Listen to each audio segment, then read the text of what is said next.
Hello दोस्तों, मैं मनोहर कुमार शाह आप सबके अपने यूट्यूब चैनल मैथ गुरु मनोहर कुमार पे स्वागत करता हूं।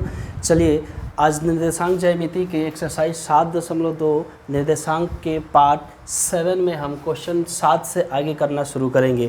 क्वेश्चन नंबर 7 है कि बिंदु ए के निर्देशांक ज्ञात कीजिए जहां ए बी एक वृत्त का व्यास है जिसका केंद्र 2, -3 है तथा बी के निर्देशांक 1 और 4 है। उन दोस्तों से कहना चाहूँगा जो बच्चे पहली बार वीडियोस को देख रहे हैं वो वीडियोस को देखें और पूरा देखें। पूरा देखने के बाद अगर उन्हें अच्छा लगे तो चैनल को सब्सक्राइब ज़रूर कर लें और अपने दोस्तों में भी शेयर करें। चलिए आते हैं क्वेश्चन पे। एक वृत्त है जिसका एक व्यास है और व्यास के दो बिंदु है ए और बी।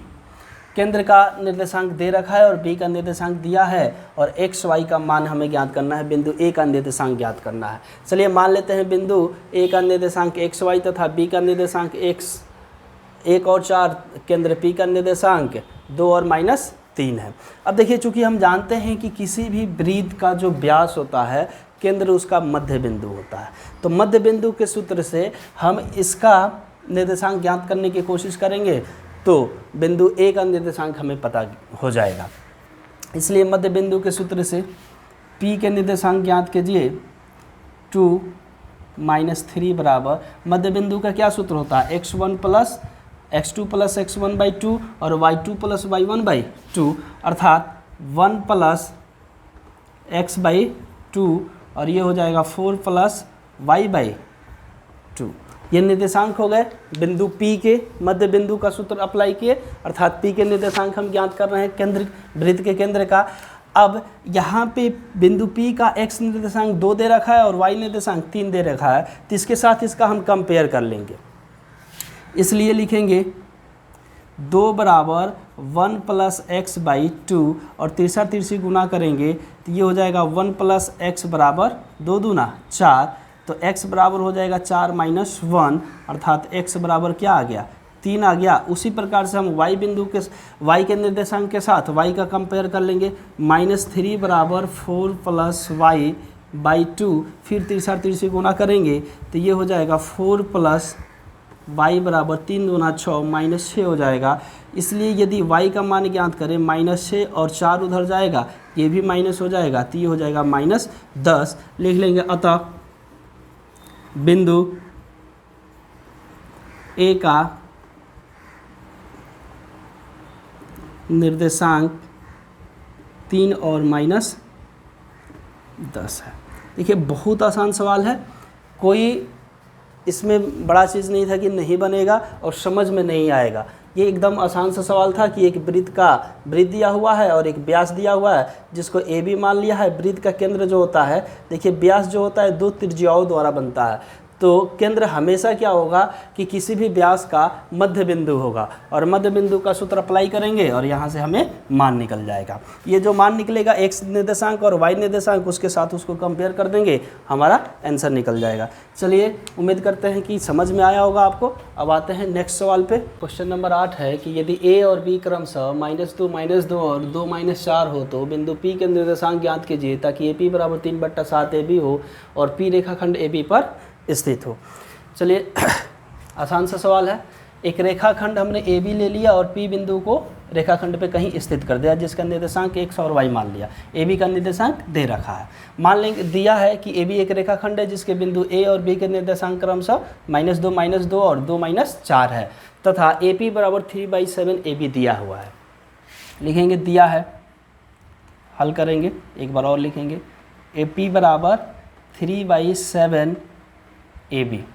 अब AB को इस साइड लाते हैं तो AP बट्टा AB बराबर हो जाएगा 3/7, जहाँ AP बराबर 3 तथा AB बराबर 7 है। अब देखिए, यहाँ पे AP का मान 3 और AB का मान 7 आ गया। AP का मान 3 और AB का मान 7 हो गया। हमें BP का मान ज्ञात करना है, तो लिखेंगे AB बराबर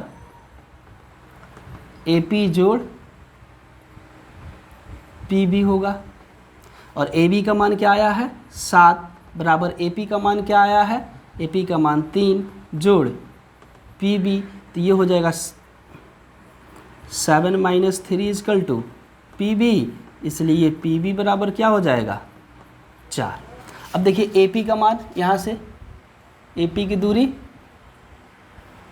3 निकल गया और पी बी की दूरी यहाँ से 4 निकल गया, पी बी की दूरी 4 और टोटल कितना है, टोटल दूरी इसकी 7 है। अब देखिए हमें पी के निर्देशांक ज्ञात करने हैं, जबकि हमें अनुपात निकल गया कि ये 3:4 में विभाजित करता है। लिख लेंगे प्रश्न से, चूँकि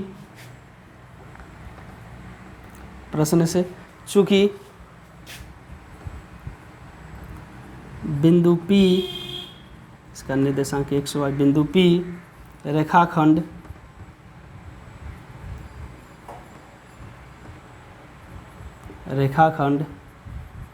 AB को 3:4 के अनुपात में विभाजित करता है, इसलिए P का निर्देशांक XY बराबर क्या होगा, इसलिए हम यहाँ पे फिक्स P के निर्देशांक ज्ञात कर लेंगे। अब देखिए 3 इधर आपके बाएं बगल है, तो ये दाएं बगल में गुना होगा, अर्थात x2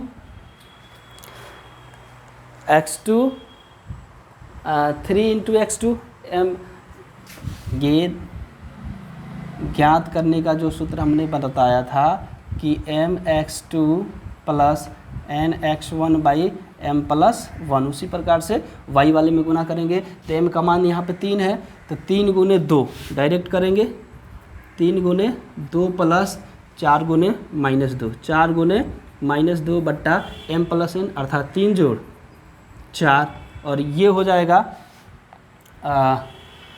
3 गुने माइनस 4, 3 गुने माइनस 4 जोड़ 4 गुने माइनस 2 बट्टा 3 जोड़ 4। ये देखिए ये निर्देशांक हमने ज्ञात कर रहे हैं। अब यहाँ पे लिख लेते हैं पी एक्स वाई का मान क्या आएगा, 3 दूना 6 प्लस, अब देखिए प्लस माइनस माइनस हो जाएगा, 4 दूना 8 माइनस 8 बट्टा 7, और ये हो जाएगा 4 3 12 माइनस 12, और ये भी 4 दूना 8 प्लस माइनस माइनस माइनस 8 बट्टा 7 हो जाएगा, यहाँ पे निकल जाएगा 6 में से 8 जाएगा माइनस 2 बट्टा 7, और ये हो जाएगा माइनस 12 8 20 बट्टा 7। पी के निर्देशांक निकल गया माइनस 2 बट्टा 7 और माइनस 20 बट्टा 7 लिख लेंगे। अतः बिंदु पी के निर्देशांक माइनस 2 बट्टा 7 माइनस 20 बट्टा 7, ये हमारा आंसर हो जाएगा। देखिए विभाजन सूत्र का यहाँ पे हम प्रयोग करेंगे। अब विभाजन सूत्र के प्रयोग करके हम बिंदु P के निर्देशांक ज्ञात कर लेंगे। सबसे ज़रूरी चीज़ है आपको ये समझना कि AP बराबर 3/7 AB दिया है, तो AB को अगर यहाँ पे गुना में इधर लाएंगे तो भाग के रूप में हो जाएगा, 3/7 हो जाएगा, तो AB का मान 3 और AB का मान 7 हो जाएगा। तो जहाँ लिख लेंगे AP बराबर 3 और AB बराबर 7, तो यहाँ से PB का मान निकाल लेंगे, और PB का मान निकल जाएगा तो हमें दिख रहा है कि ये 3:4 में रेखाखंड को विभाजित कर रहा है, तो विभाजन सूत्र से हम इसके निर्देशांक ज्ञात कर लेंगे। क्वेश्चन मुश्किल नहीं था, आसान था। चलिए अब आते हैं नेक्स्ट क्वेश्चन पे। क्वेश्चन नंबर 9 है कि बिंदु A -2 2 और B 2 8 को जोड़ने वाले रेखाखंड AB को 4 बराबर भागों में विभाजित करने वाले बिंदुओं के निर्देशांक ज्ञात कीजिए।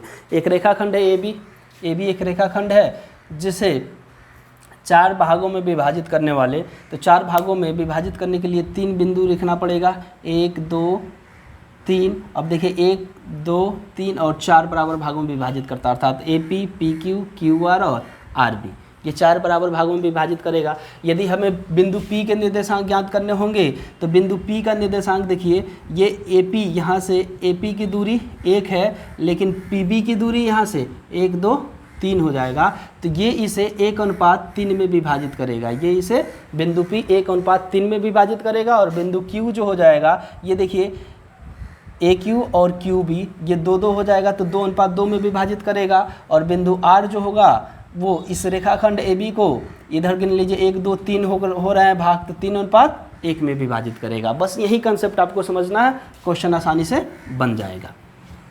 चलिए आते हैं क्वेश्चन पे। और क्वेश्चन बनाने से पहले एक सोचना कि प्रतिदिन 11 बजे दिन में लाइव क्लास के द्वारा BACV के जितने चैप्टर है, 15 चैप्टर है, अभी तो शुरुआत चैप्टर नंबर 8 से हमने किया है, कि वस्तुनिष्ठ क्वेश्चन प्रत्येक चैप्टर से कम 300 400 क्वेश्चन किए जाए, ताकि वस्तुनिष्ठ में आपको कोई प्रॉब्लम ना रहे। तो जितने लोग वीडियोस को देख रहे हैं, कल 11 बजे, कल ही नहीं रोज़ाना 11 बजे आप लाइव जब हम आएंगे तो आप 11 बजे आइएगा और वहाँ पे क्वेश्चन समझिएगा कि कैसे क्वेश्चन बनाया जाता है। आप लोगों के सवाल भी लिए जाएंगे, अगर कोई सवाल होगा आप लोग को मैसेज करेंगे तो वहाँ पे सवाल भी लिया जाएगा। चलिए फिलहाल आते हैं क्वेश्चन पे। लिखेंगे यहाँ बिंदु P रेखाखंड AB को 1:3 के अनुपात में विभाजित करता है, इसलिए P के निर्देशांक निकाल लेते हैं x1 y1। P के निर्देशांक x1 y1 बराबर क्या होगा, यहाँ पे देख लेते हैं। यह यदि 1:3 में इसे विभाजित करेगा, बिंदु A के निर्देशांक क्या है, बिंदु के एक निर्देशांक है -2 और 2, और बिंदु B के निर्देशांक क्या है 2 और 8। तो देखिए 1:3 में यदि ये इसके विभाजित करेगा, यहाँ पे लिख देते हैं 1:3 में यदि विभाजित करेगा तो m into x2 plus n into x1 by m plus n करते हैं, ये विभाजन सूत्र है। तो 1 से 2 में गुना करेंगे तो ये हो जाएगा 1 गुने 2 प्लस 3 से -2 में गुना करेंगे 3 गुने -2 बट्टा m प्लस n अर्थात 1 प्लस 1 जोड़ 3 हो जाएगा। उसी प्रकार से y2 में गुना करेंगे तो 1 गुने 8, 1 गुने 8 जोड़ 3 गुने 2 बट्टा 4 हो जाए, डायरेक्ट नहीं लिखेंगे, 1 प्लस 3 लिख लेते हैं। ठीक, P के निर्देशांक क्या होंगे अब देख लेते हैं। 2 एकम 2 और ये हो जाएगा प्लस माइनस, -3 दूना 6 बट्टा 3 1 4, और ये हो जाएगा 8 एकम 8 जोड़ 3 दूना 6 बट्टा 3 1 4। यहाँ पे देख लेते हैं क्या होगा, ये हो जाएगा 6 में से 2 जाएगा -4 बट्टा 4, और ये हो जाएगा 8 6 14 बट्टा 4। ये देखिए 4 एकम 4 एक मर्द में कट जाएगा, 2 दूनी 4 2 सते 14, तो ये क्या आ जाएगा, ये हो जाएगा -1 और 7 बट्टा 2। P के निर्देशांक क्या आ गया, -1 और 7 बट्टा 2, ये आपका आंसर हो जाएगा, है ना। लिखेंगे उसी प्रकार Q के निर्देशांक x2 y2 बराबर, इसी प्रकार Q के निर्देशांक, क्योंकि रेखाखंड AB को Q क्या करेगा 2:2 में विभाजित करेगा। किस अनुपात में विभाजित करेगा, 2:2 में विभाजित करेगा। तो हम मध्य बिंदु का भी सूत्र लगा सकते हैं, उससे भी बन जाएगा, लेकिन हम विभाजन सूत्र से ही बनाएंगे। 2 गुने 2 2 गुने 2 जोड़ 2 गुने -2 बट्टा, अब देखिए 2 2 जोड़ेंगे तो 4 ही होना है, और ये हो जाएगा 2 गुने 8 जोड़ 2 गुने 2 बट्टा 4। देखिए हम यहाँ पे डायरेक्ट लिख ले रहे हैं, यहाँ पे 1 प्लस 3 ये प्रोसेस लिख देते, यहाँ पे हम डायरेक्ट कर रहे हैं। अब 2 गुने 2 4 हो जाएगा, प्लस प्लस माइनस यहाँ पे माइनस हो जाएगा, और 2 दूनी 4 बट्टा 4, और ये हो जाएगा 8 दूना 16 जोड़ 2 दूना 4 बट्टा 4। तो मान क्या आ जाएगा, यहाँ पे हम लिखते हैं, हो जाएगा 4 में से 4 जाएगा तो 0 बट्टा 4, और ये हो जाएगा 16 4 20 बट्टा 4, 16 4 20 बट्टा 4, 4 पचे 20, क्या आ जाएगा 0 बट्टा 4, 4 से 0 में भाग देंगे 0 होगा, और ये हो जाएगा 5। ये किसका आंसर हो जाएगा, ये हो जाएगा बिंदु Q के निर्देशांक। तथा बिंदु R के निर्देशांक x3 y3 बराबर बिंदु आर के निर्देशांक।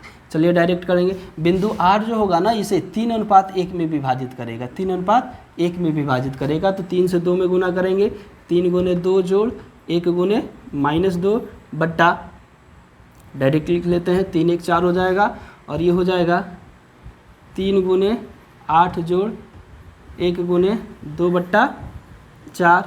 देखिए क्या आता है, 3 दूना 6 प्लस माइनस 2 बट्टा 4 और ये हो जाएगा 8 तिरके 24 प्लस 2 एकम 2 बट्टा 4।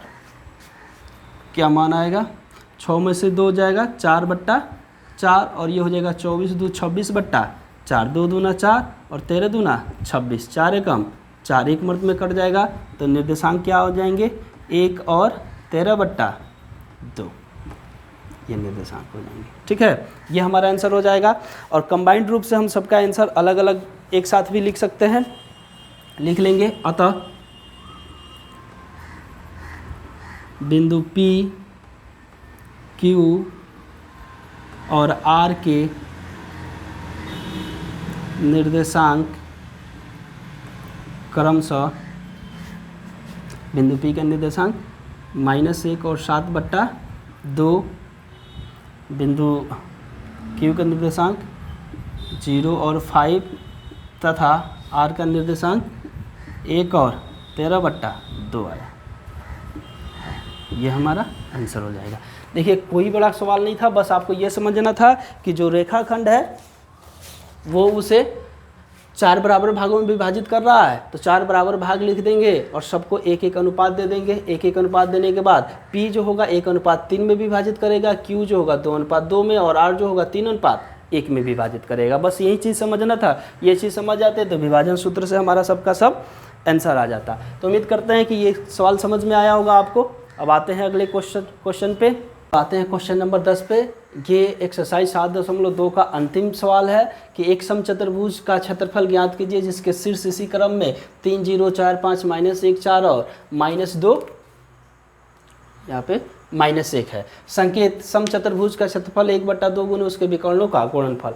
हमको सूत्र भी दे दिया है कि समचतुर्भुज का क्षेत्रफल कैसे निकालेंगे, तब आसानी से निकाल सकते हैं।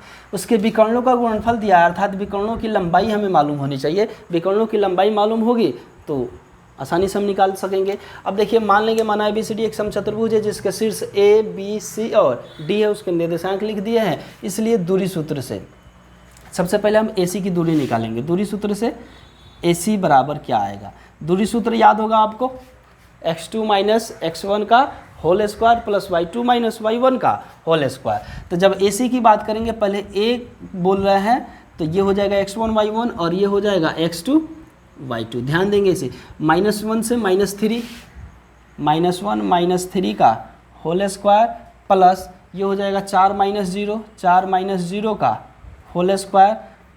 देखिए -1 -3 जुड़ जाएगा तो ये हो जाएगा -4 का होल स्क्वायर प्लस ये हो जाएगा 4 का होल स्क्वायर। अब यहाँ पे देख लीजिए -4 का होल स्क्वायर भी 16 और इसका होल स्क्वायर भी 16, तो 16 ये हो जाएगा √32। √32 का यदि देखिए 32 का भाज्य गुणनखंड करते हैं ना तो 16 दूना 32, 16 का वर्गमूल 4 हो जाता है, तो ये हो जाएगा 4√2 मात्रक।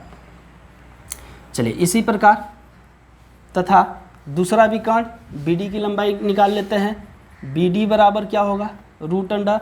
अब देखिए जब ये x1 y1 था ये हो जाएगा x1 y1 और इसके लिए x2 y2 ये हो जाएगा, तो ये करेंगे -2 -4 का होल स्क्वायर प्लस -1 -5 का होल स्क्वायर।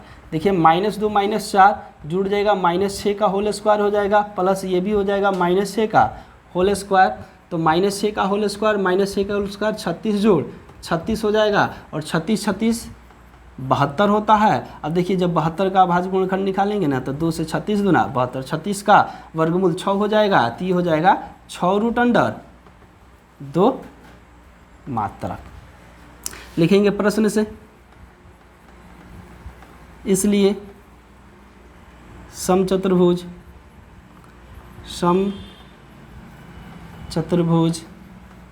ABCD का क्षेत्रफल बराबर क्या हो जाएगा 1/2 गुने विकर्णों का गुणनफल। विकर्ण कौन है AC और BD, तो लिखेंगे AC गुने BD।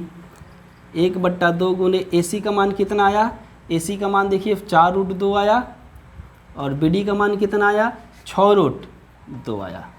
तो ये कट जाएगा 2 दूनी 4। तब देखिए 6 दूना बार बाहर वाला रूट के बाहर वाला उससे गुना होगा, 6 दूना 12 और √2 गुना होकर 2 हो जाएगा, तो ये हो जाएगा 12 दूना 24 वर्ग मात्रक। क्षेत्रफल हमेशा वर्ग मात्रक में आता है, लिख लेंगे। अतः समचतुर्भुज ABCD का क्षेत्रफल 24 वर्ग मात्रक है। ये हमारा आंसर हो जाएगा।